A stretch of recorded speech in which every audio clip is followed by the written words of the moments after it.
नमस्कार. आज आपण बनवणार आहोत नवरात्री विशेष खुसखुशीत व कडक कमी तेलकट फुलोरा रेसिपी. तर त्यासाठी इथे मी 2 वाटी मैदा घेतला, चवीनुसार मीठ, अर्धी वाटी रवा, 2 चमचे पिठी साखरमध्ये दूध मिक्स करून पिठात टाकले. त्यानंतर कडकडीत तेल टाकून मिक्स केले आहे.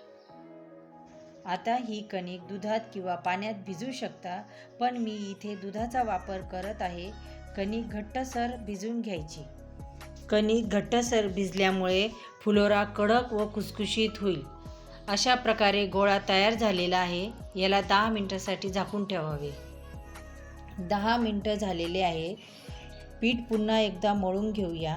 मळून झाल्यानंतर याचा छोटासा गोळा घ्यायचा.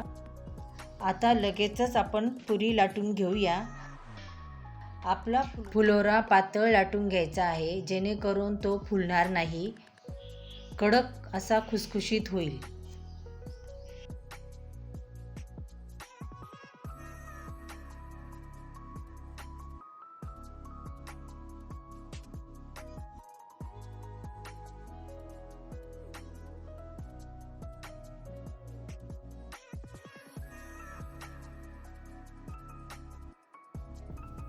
अशा प्रकारे आपला फुलोरा पातळ लाटून झालेला आहे.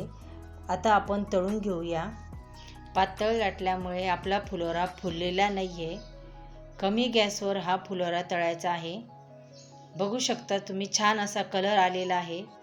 अशा प्रकारे आपले फुलोरा रेसिपी तयार झालेली आहे.